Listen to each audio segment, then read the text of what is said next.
God, thank you for this morning.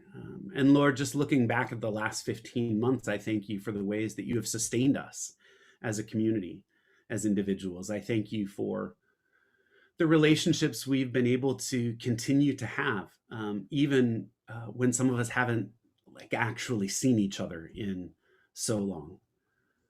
And Lord, as our world starts to open up again, and as things change, I pray that you would help us to be aware of each other, to be aware of ourselves, to be aware of what needs people have, and to recognize that not everyone's going to be in the same place, that we have people who aren't going to be able to join us in person yet. Help us to remember them, to reach out to them. Lord, to know that some people really want a lot more freedom than we're able to give right now, to remember them and honor them and love them well. So Lord, I just pray that you would give us unity as a church, that you would give us sensitivity to your spirit and to each other in the days ahead. As we open your word now, I pray that you would open our hearts, that you would open our ears, that you would open our eyes, that we might respond to you as you would have us respond, that we might experience your touch once again this morning. In Jesus' name, amen. Let's read the word. Mark 7, starting in verse 31, going to verse 37. Then Jesus left the vicinity of Tyre and went through Sidon, down to the Sea of Galilee, and into the region of the Decapolis. There are some people brought to him a man who was deaf and could hardly talk, and they begged Jesus to place his hand on him. After he took him aside, away from the crowd, Jesus put his fingers into the man's ears. Then he spit and touched the man's tongue. He looked up to heaven and with a deep sigh said to him, Ephphatha, which means be opened. At this, the man's ears were opened, his tongue was loosened, and he began to speak plainly. Jesus commanded them not to tell anyone, but the more he did so, the more they kept talking about it. People were overwhelmed with amazement. He has done everything well, they said. He even makes the deaf hear and the mute speak. This is the word of the Lord. Thanks be to God.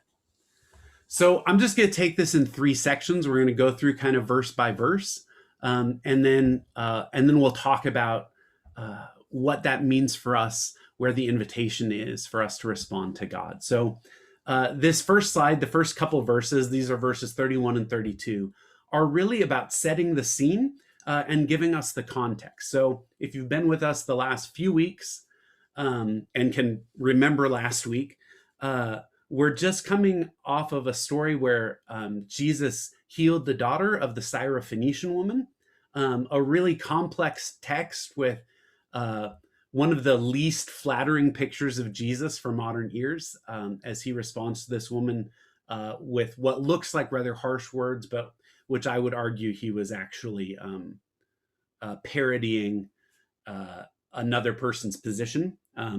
If you weren't here last week, go back and watch that one. You can get more context for that. But really, this passage is following off of a number of stories. So it actually is wrapping up a section that began back in the middle of chapter 6 with the feeding of the 5,000. We'll explain how we know that that's the grouping that Mark intended us to see. But I am convinced that that's where we're picking up. And so it opens with a description of a journey. And it's kind of an interesting thing that he gives the detail that he does. He says that Jesus left the vicinity of Tyre, which was a predominantly Gentile region and was historically seen as an enemy of Israel, that he went through Sidon, which was often paired with Tyre and also seen through very harsh lenses for first century Jews. That then he went down to the Sea of Galilee and into the region of the Decapolis. Now, I am not an expert in biblical geography, and I'll admit I did not look at a map, but the things that I read mentioned that if you try and trace this route that Jesus took, it's just a really indirect route. And so one of the questions that comes up for a lot of commentators is, why did Jesus take this route, and or why did Mark include this description? It's unclear exactly why Jesus did this. It's unclear what route exactly he took. some of the guesses for why Jesus took this route, why Mark included it, is that at least one possible interpretation is that this route that Jesus took purposefully avoided uh, the Galilean countryside where he had done most of his ministry up to that point, and where the giant crowds were following him. And maybe he did this to remain in Gentile territory, which is one possibility, or maybe he did it just to try and avoid crowds. So those are some of the possible explanations for this introduction. But he goes to an area called the Decapolis, which is 10 towns. There's some disagreement about which towns were included. There's like general agreement on like 6 of them, and then kind of the others, different people thinks it's different. But it was a region that would have been well known to Mark's readers, well known to first century Jews, at least living locally in that area. When Jesus gets to this area, it says that some people brought to him a man who was deaf and could hardly talk, and they begged Jesus to place his hand on him. Now, we're not told much about the people who brought him. Based on some of the earlier context and Mark's interest in this section of showing Jesus's ministry to Gentiles, many assume that these are Gentiles, non-Jews, who bring this person. At the same time, the fact that they're bringing him to Jesus for Jesus to lay his hands on him shows that they at least have some understanding of this typically Jewish practice of the laying on of hands. It's also very interesting to note that they weren't necessarily asking Jesus to heal this man, but that the laying on of hands was often done as a blessing from a rabbi to somebody. And so these were either Jews or Gentiles bringing this man to Jesus for a typically Jewish rabbinical blessing of the laying on of hands. The man himself, who takes on more character in the next couple of verses, is said to be deaf and that he had difficulty speaking. Now, it's likely, based on contextual clues, that he developed this condition sometime in his life due to injury or illness.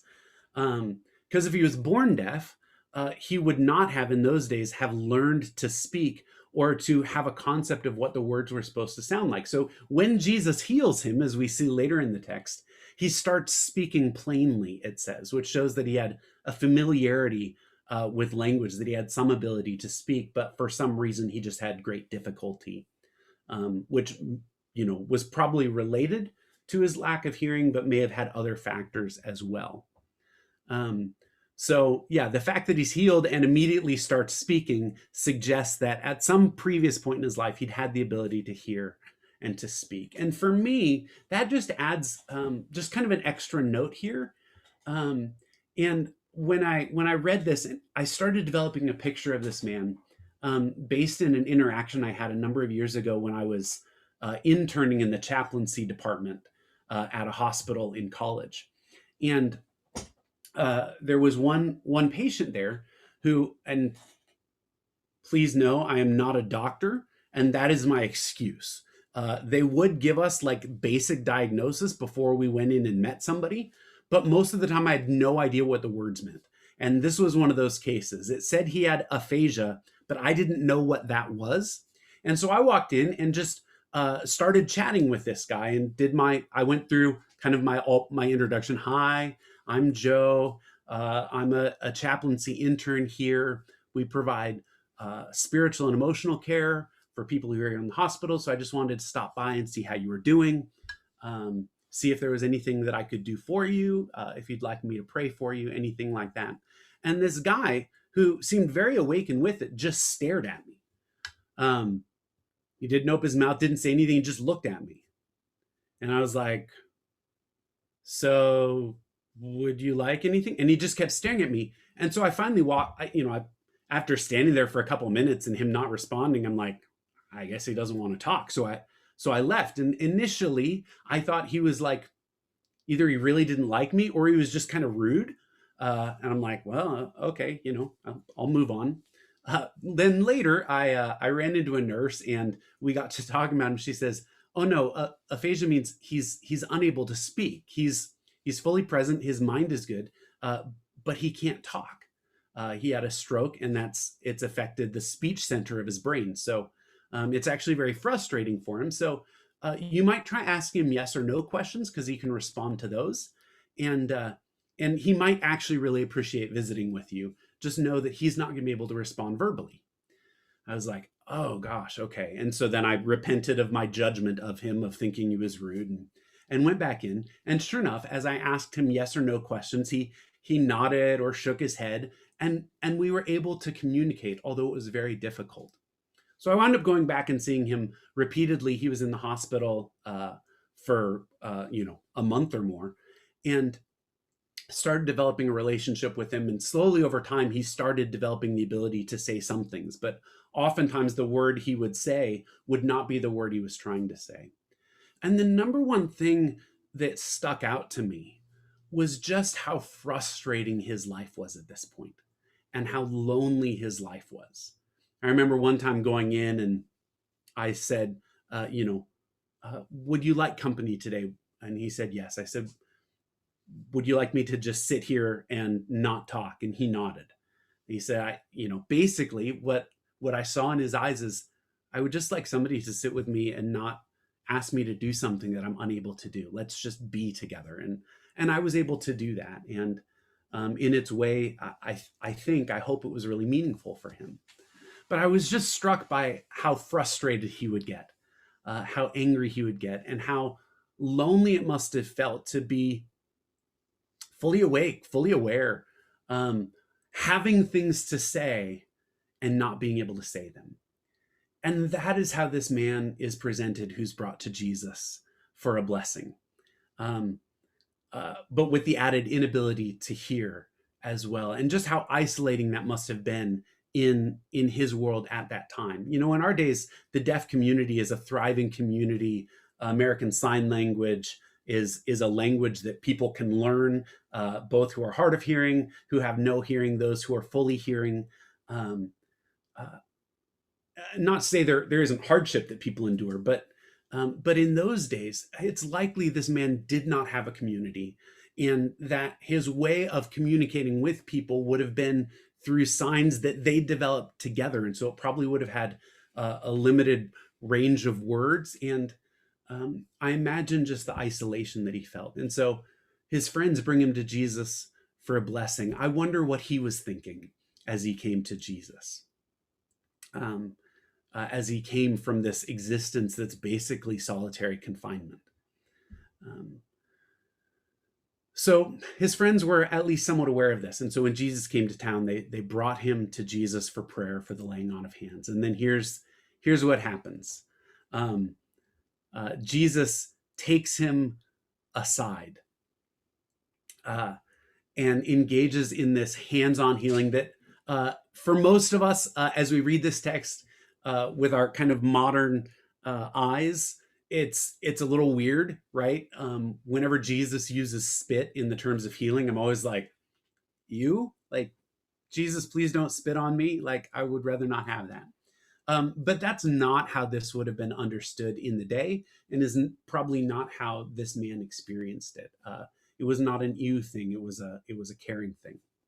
So this sort of approach that Jesus had was common. There's even some texts out there from non-Christian sources of like magicians doing some of these same things in their healing rituals. And Mark may have been kind of playing on those things, but changing it up to show how Jesus was different than just the common magicians or other faith healers of the time. But the thing that I want to point out, and the take on this passage that really impacted me the most, is this idea that what Jesus was doing here was not so much a magical procedure or an incantation, but it was Jesus just getting really personal with this man who felt so disconnected from the world and so closed off from the world. And so first, he takes him aside so that there's not the embarrassment, so there's not the attention. He doesn't take him too far. The people are there and they see the healing. We're told that at the end of the story. But he at least gets on his level in a place where the man's not going to be as self-conscious. And then the description that I read of this that really changed this text for me was that what Jesus was doing when he he put his fingers into the man's ears, and when he spit and when he touched the man's tongue, is he was actually communicating to this man in a way the man could understand what he was planning to do. And so I love this idea that Jesus, he gets there with him, and he reaches forward and he plugs the man's ears and then unplugs them. And with his face shows, I'm gonna unplug your ears. And then he spits, he draws attention to his mouth, and he touches the man's mouth to show how Jesus wanted to make the man's tongue alive with Jesus's own life. And so in this moment, I think this man actually probably experienced a deep relational connection with Jesus. And that's exactly what Jesus was doing here, is he was developing a relational connection. And we see Jesus do this over and over, that his healings are rarely impersonal. He engages with people. He wants to get to know them, even in a sense, even if it's through debate, like we saw in the last chapter. Or even when the woman touched his cloak and he felt power go out from him, he said, wait, who did that? I want to meet you. So Jesus is just incredibly invested in actual people here. And so he pulls this man aside. He shows him what he's going to do. And then after doing that, he speaks a word of power. And Mark records it in a transliteration of the word, which was probably an Aramaic word, an Aramaic phrase, which would have been Jesus's first language likely, which simply means be opened. It's not a magical incantation. It's not abracadabra. It's just Jesus commanding openness in the man. And one thing that's so cool about the fact that he says be opened is he's referring not just to the man's ears or just to the man's tongue, but he's referring to the whole person. He says to him, be opened. And so Jesus is invested in healing not just the man's physical limitations, but also to bring openness into his very soul. And then we have kind of the third piece of this passage, which is the consequences of this action.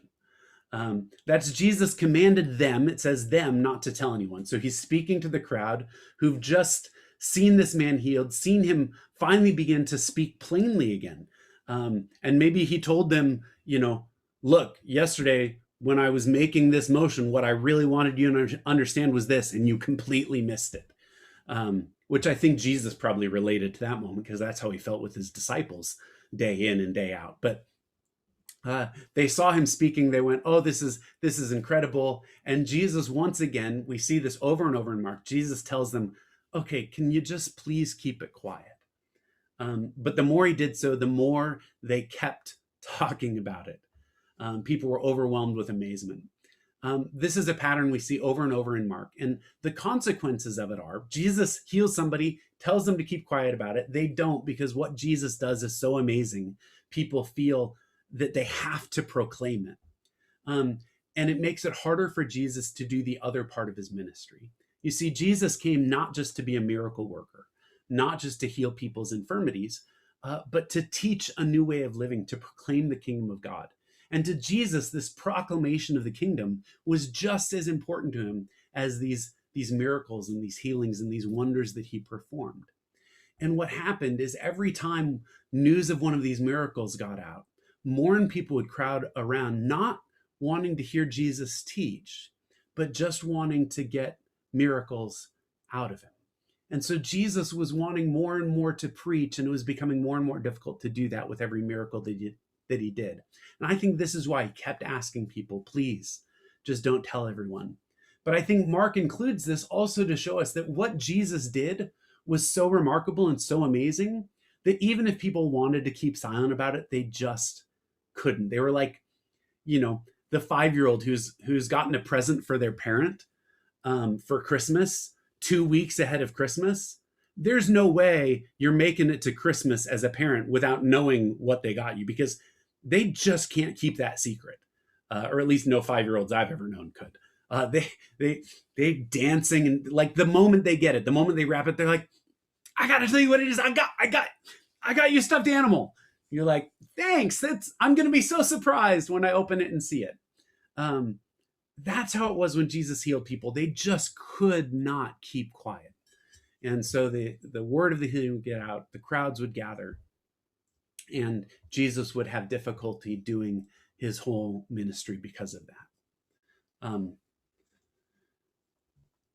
So there's some really interesting parallels between this passage and the next passage, the next group of passages, actually, and particularly with the healing of the blind man in chapter 8, verses 22 through 30. So I'm going to give you a little preview of what's coming and just point out that Mark likes to use patterns. And he often uses similar patterns in telling multiple things, both for just a cool literary technique, but also to show layers of meaning in different stories. And so the way that Mark has organized the stories in Mark 6 and 7 actually parallels his organization of stories in Mark chapter 8. So both of these cycles begin with a mass feeding. Mark, interestingly, records not just the feeding of the 5,000, but as we see in the very next passage after this one, the feeding of the 4,000. Some of the Gospels view this as only one event, that there was only one feeding, but Mark breaks it in to two and says there are two different feedings and creates these cycles. So it begins with a mass feeding, Mark chapter 6, verses 30 to 44, and then Mark chapter 8, 1 through 13 tells a very, very similar story with a couple different details. And then that's followed by a conflict with the religious elite, the Pharisees. And so Mark chapter 7, verses 1 to 23, which we looked at, Jesus comes up against the Pharisees, talks about how they don't understand the real difference between clean and unclean, and he does this teaching on where real purity comes from and how it's from inside and it's the work of God. In Mark 8, verses 14 to 21, Jesus warns the disciples against the yeast of the Pharisees. So once again, we have that conflict with the Pharisees. This is then followed by a healing story. Oh, sorry, I skipped a part, which actually in both of these, it's followed immediately by at least a little aside about the disciples missing the point entirely and thinking that Jesus is just worried about bread. And that's where the parallels start to get really obvious. You're like, didn't this just happen? You go, yes, it did. In both texts, the disciples are like, this is about the bread, isn't it? And Jesus is like, oh gosh, you guys are just, you're missing it. And you kind of see Jesus, or at least I imagine Jesus just face palming a bit in some of these texts. But then it's followed by a healing story in which Jesus heals a person in very similar ways, using spit, using hands-on, pulling someone aside, and then telling that healed person not to tell anyone. So that happens in our text for today with the deaf and mute man, and then it happens again in Mark 8, verses 22 through 26 with the healing of the blind man. You can go read that text yourself if you'd like and see the parallels, which then leads to a proclamation. And this is the point that Mark is trying to make. So each of these cycles ends with a proclamation, a new awareness of who Jesus is. In Mark chapter 7, it's this proclamation that the crowd makes of he does everything well, or he has done everything well. And in Mark chapter 8, it's Peter's great confession, you are the Messiah. And so when we get through chapter 8 and we've seen the cycle happen a second time, and we know how significant it is that Peter recognizes Jesus as the Messiah, it enables us to go back and look at Mark chapter 6 and 7 and realize that all of these stories that we've studied over the past several weeks, all are leading up to this statement that Jesus has done everything well, which is an evidence that he is God's Messiah, which is the same proclamation Peter's going to make a chapter later. The final confession, the main point of really all of these stories is how Jesus is just really, really good at what he does. And I think that's something that is good for us to recognize even today. And it may seem really self-explanatory and maybe really obvious, but to be able to step back and maybe with fresh eyes approach Jesus and find that wonder again in ourselves that, wow, Jesus Jesus does everything well. He cares for people well. He teaches people well. He heals people well. He responds to conflict well. Like Jesus is the best example that any of us could ever hope for. And by his Spirit, he enables us to follow in his example. So the one other thing that I really want to mention about this passage, and that I would just be remiss if I didn't point out this connection, is that this passage and several others in Mark draw heavily on Isaiah chapter 35. And if you don't immediately know what that is, that's fine. I didn't either. I went and looked it up. But Isaiah 35 was one of the primary texts that first century Jewish rabbis used to talk about and explore who the Messiah would be. It was one of the primary texts that they focused on in anticipation of God's coming Messiah. And Messiah is just a word that means anointed one.